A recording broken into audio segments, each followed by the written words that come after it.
Hi, dancers. Welcome back. Thanks so much for tuning in once more. Today we're chatting about gluten-free eating. Should you go gluten-free? What does it mean? Who is it important for? Who should try it? It's one of those things, a fad, if you will, in the health and eating world. And so it's likely that you've heard about it. I mean, it's gotten so common that restaurants often offer a separate gluten-free menu or gluten-free options. A lot of Italian restaurants will have a gluten-free pasta dish these days. So it's something that has possibly crossed your mind. Maybe you've given it a try for one reason or another. But today I thought I could just chat a little bit about who it's good for, who it might be good for, some things to consider, and all that good stuff. So first of all, what is gluten? It's the family of proteins that is found in wheat. So in general, it's kind of like the part that keeps them together, binds them together. But it's also, so it's just like a component of wheat ingredients. You'll find gluten in wheat, wheat germ, rye, barley, bulgur, couscous, triticale, malt, kamut, farina, wheat germ.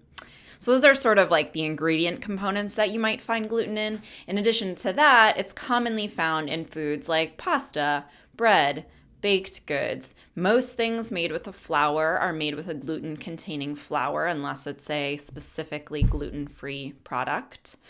Pancakes, French toast, a lot of breakfast foods, things like that. If you're eating packaged foods, you would have to read through all of the ingredients to determine whether or not there was a gluten-containing ingredient in there.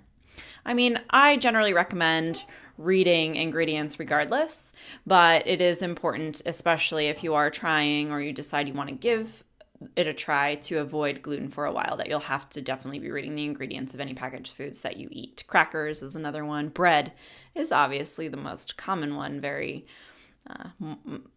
much more obvious culprit. Who really needs to avoid gluten? It would be people who have celiac disease. So celiac disease means that your body has an immune response to these proteins, and it sort of attacks your small intestine because it thinks that it's under siege or something is going wrong. So when you're eating gluten, your body attacks your small intestine, and then that impacts your body's ability to absorb nutrients and obtain the full nutrients that you need from food.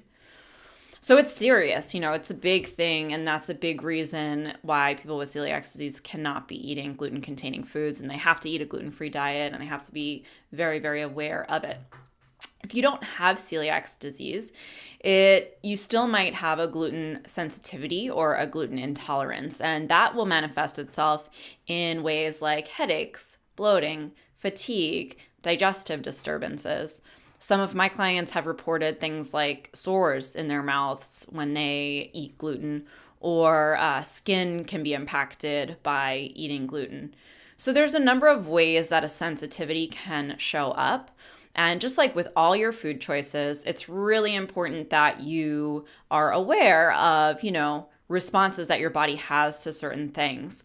An unfortunate thing in our culture is to look for the remedy or the cure in medicine always, or in, like adding something else to our body or putting something else in our system, where a lot of the time, if we stop and take a step back and say, oh, well, it seems like when I eat this, this happens, and then paying very close attention to your body's responses and the recurrence of any symptoms that you might think you're experiencing due to eating gluten, then you can on your own say, okay, well, maybe gluten doesn't actually work for me, and try cutting it out for a while and see what the response is like. Now, you have to keep in mind, you might cut it out for a while and determine that gluten was not the culprit or the cause of your issues, and therefore it might be something else.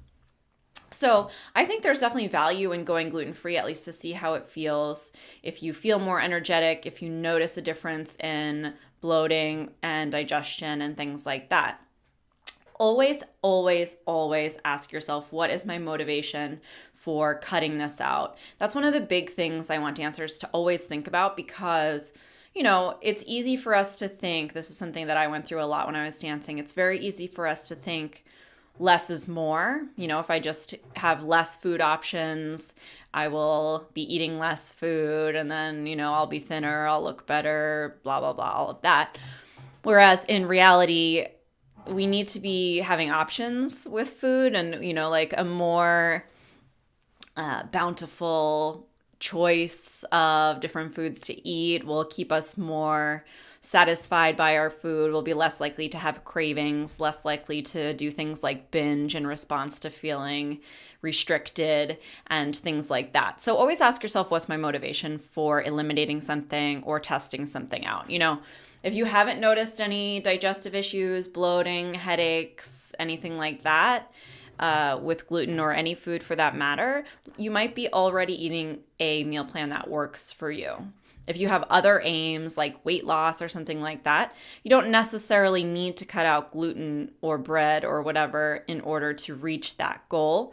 In fact, it could have the opposite effect because, like I said, if you feel deprived because you've cut out bread or all gluten-containing foods, and then you are desiring something else, you might replace it with sugar or something that's not serving you either. So think about that as well. Remember too, just like there are plenty of vegan junk foods out there, there's also plenty of gluten-free junk foods out there. A gluten-free cupcake is not necessarily any healthier than a regular cupcake if you don't have a gluten insensitivity or intolerance. It's like pretty much the same thing. So, and gluten-free breads, you have to read ingredients just like any bread, and you don't want to be buying bread that has added sugars or vegetable oils, omega-6 vegetable oils, because those are going to be inflammatory and that'll have a negative impact on your body's inflammation response, which as active people, we need to have a very healthy and quick inflammation response. But that's a whole nother topic for another video. So I'm going to save that one for another time. So keep all of those things in mind if you do decide to go gluten-free. And if you have tried it or you do try it, leave a comment below. I'd love to hear what your experiences were and if you felt like it worked for you or if it was something that ended up not being the best choice for you and, what you kind of learned from that. People tend to be surprised that I'm not gluten-free and that I don't even know that I've ever tried fully to go gluten-free because I don't notice a ton of digestive issues with gluten. I eat bread pretty much every day, which is another thing that kind of surprises people. We eat pancakes in my house. We tend to use, when we are making baked goods, we do tend to use gluten-free flours. We actually use oat flour. And oftentimes you'll see in the store that oats are sold as regular or gluten-free, but that's not because oats have gluten. That's because many oats are produced in factories that have gluten-containing products. So if you have celiac disease or something serious, a serious gluten insensitivity, then you have to buy the gluten-free oats so that you don't have the contamination. But oats don't contain gluten on their own. Just a sidebar there.